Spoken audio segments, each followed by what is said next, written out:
तो कांग्रेस का तो हाल इसी सब के कारण कहां से कहां हो गया और दुर्दिन आना बाकी है।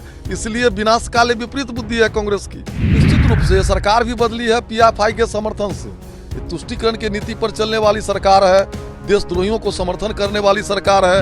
तो ये लोग वोट के लिए, सत्ता के लिए देश, समाज, राष्ट्र को रसातल में मिला देंगे, लेकिन इन लोगों को सत्ता चाहिए। नमस्कार, आप देख रहे हैं न्यूज पोनेशन में आपके साथ अभिजीत सिंह। पीएफआई को केंद्र सरकार ने 5 साल के लिए बैन कर दिया गया, जिसके बाद राजनीति काफ़ी गर्म हो गई है और कांग्रेस भी कह रही है कि आरएसएस को भी बैन किया जाए।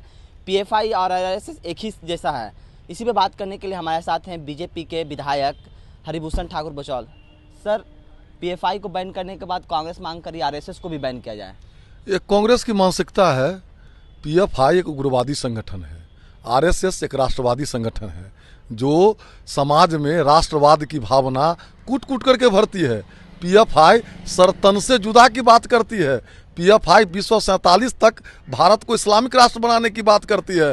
तो कांग्रेस का तो हाल इसी सब के कारण कहां से कहां हो गया और दुर्दिन आना बाकी है। इसलिए विनाशकाले विपरीत बुद्धि है कांग्रेस की।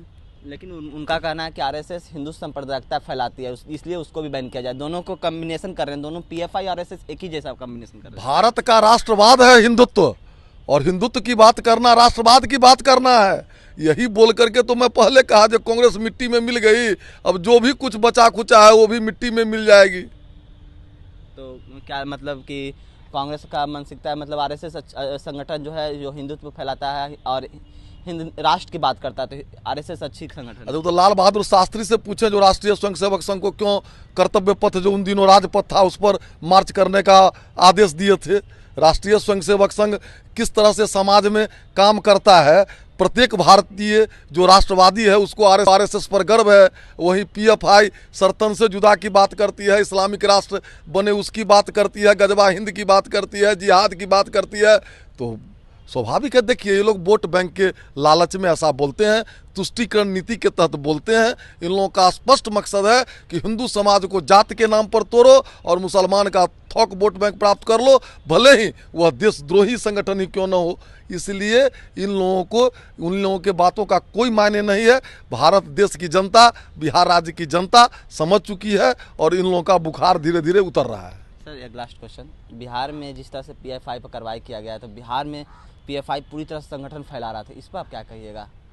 निश्चित रूप से सरकार भी बदली है पीएफआई के समर्थन से। ये तुष्टीकरण की नीति पर चलने वाली सरकार है, देशद्रोहियों को समर्थन करने वाली सरकार है पीएफआई। अभी आप देखिए सम्राट अशोक, जिस पर पूरे भारतवर्ष को नाज है और गर्व है, खास करके बिहारियों को और अधिक, चूँकि वो बहुत बड़े सम्राट थे इस देश के।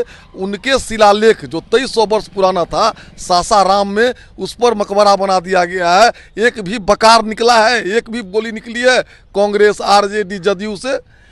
तो ये लोग वोट के लिए, सत्ता के लिए देश, समाज, राष्ट्र को रसातल में मिला देंगे, लेकिन इन लोगों को सत्ता चाहिए। दूसरी तरफ भारतीय जनता पार्टी और आरएसएस, राष्ट्रीय स्वयंसेवक संघ के जो स्वयंसेवक हैं, उस देश को बचाने के लिए दिन रात लगे हुए हैं और ये देश बच रहा है, मजबूत हो रहा है, दुनिया की 5वीं अर्थव्यवस्था बन गई, आने वाले दिनों में विश्व गुरु बनेगा। ये थे हमारे साथ बीजेपी के विधायक हरिभूषण ठाकुर बचौल। इन्होंने किस तरह से बताया कि जो कांग्रेस आरएसएस को तुलना पीएफआई से कर रहा है, तो किस तरह से हरिभूषण ठाकुर बचौल ने उन पर कांग्रेस पर हमलावर हुए, आपने सुना। इस तमाम खबरों के लिए बने रहे न्यूज पोनेशन के साथ। नमस्कार।